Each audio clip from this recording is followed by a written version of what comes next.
مقصد اس حدیث سے غیر محسوس شے کو محسوس کے ساتھ تشبیہ دینا ہے تاکہ ذہن میں فرق کلام پاک کے پڑھنے اور نہ پڑھنے میں سہولت سے آ جاوے، ورنہ ظاہر ہے کہ کلام پاک کی حلاوت و نیک سے کیا نسب ترنجین و کھجور کو اگرچہ ان کے اشیاء کے ساتھ تشبیہ میں خاص نکات بھی ہے وہ علوم ہو جو یہ اسے تعلق رکھتے ہیں اور نبی کریم صلی اللہ علیہ وسلم کے علوم کے وسعت کے طرف مشریع ہے۔ مثلا ترنجی ہی کے لیے لیجئے کہ من میں خوشبو پیدا کرتا ہے، معدہ کو صاف کرتا ہے، مزم میں قوت دیتا ہے وغیرہ وغیرہ۔ یہ منافق ایسے ہے کہ قرأت قرآن شریف کے ساتھ خاص مناسبت رکھتے ہیں، مثلا من کا خوشبودار ہوتا ہے، باطن کے صاف کرنا اور روحانیت میں قوت پیدا کرنا۔ یہ منافق تلاوت میں ہے کہ جو پہلے منافق کے ساتھ بہت سے ہی مشابہت رکھتے ہیں۔ ایک خاص اثر ترنجین میں یہ بھی بتلایا جاتا ہے کہ جس گھر میں ترنجی ہو وہاں جن نہیں جا سکتا، جس گھر میں ترنجی ہو وہاں جن نہیں جا سکتا۔ اگر یہ صحیح ہے تو پھر کلام پاک کے ساتھ خاص مشابہت سے بعض طبیعت سے میں نے سنا ہے کہ ترنجین سے حافظ بھی قوی ہوتا ہے، اور حضرت علی کرم اللہ حضور سے احیاء میں نقل کیا ہے کہ یہ تین چیزیں حافظ کو پڑھاتی ہے، تین چیزیں حافظ کو بڑھاتی ہے: ایک مسواک کرنا اور روزہ رکھنا اور تلاوت کلام اللہ شریف ہو، یعنی یہ تینوں کرنے سے حافظ کو اور بھی عزت اور بلند مرتبہ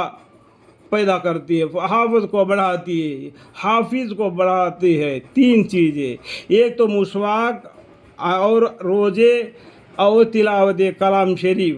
ابو درداء کی روایت میں اس حدیث کے ختم پر ایک اور مضمون نہایت ہی مفید ہے کہ بہترین ہمنشین کی مثال مشق والے آدمی کی سے، اگر تجھے مشق نہ مل سکے تو اس کے خوشبو تو کہیں گئی نہیں، اور بدترین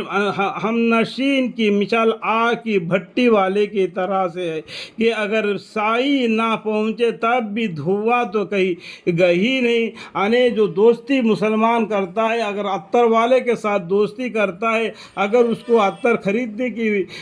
فرصت بھی نہیں تو مفت میں عطر کی بو سونگھنے کی مل جائے گی مفت میں۔ اگر وہی بھٹی والا جو لوہے کو گرم کر کے اس کو موڑ دوڑ کر وہ جس حالت میں چاہے اس حالت میں بناتا ہے، اس کی دوستی کر کے اس کے پاس بیٹھے گا تو اگر تم پر وہ آگ کی چھنکاری اگر پڑ جائے گا کپڑا جل جائے گا، اگر نہیں بھی پڑ گیا تو دھواں تو گیا ہی نہیں، دھواں کو سونگھنا ہی پڑے گا۔ اس سے تمہیں خود وہ اندازہ لگانا ہے کہ کس سے دوستی کرنا بہتر ہے۔ سمجھ میں آ گیا؟ آگ کی بھٹی والے کے طرف سے ہے کہ اگر سائی نہ پہنچے، اگر کوئی آگ اس کے پر نہیں بھی پڑ گیا تب بھی دھواں تو کہیں گیا ہی نہیں کہ دھواں سونگھنا ہی پڑے گا۔ نہایت ہی اہم بات ہے کہ آدمی کو اپنے ہم نشین پر بھی نظر کرنا چاہیے کہ کسی قسم کے لوگوں میں ہر وقت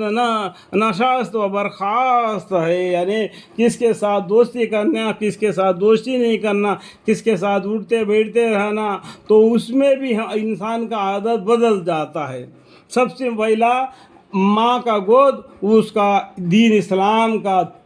اگر ہو تو وہ اس کا بیڑا پار ہے۔ اگر اسے گھر والے بھی دین والے بن جائے تو اور بھی بہتر ہے، اور اسی طریقے سے محلے والے، اس طریقے سے وہ گاؤں والے، اور اس طریقے سے مسجد میں جو آنے جانے والے مومنوں کے ساتھ دوستی کرے گا، ان کے ساتھ اٹھنا بیٹھنا کرے گا، جو نماز پڑھاتے ہیں ان سے کچھ حدیثیں سیکھے اور ان سے کچھ سورے سیکھے، قرآن شریف کو سیکھے، اپنی نماز کو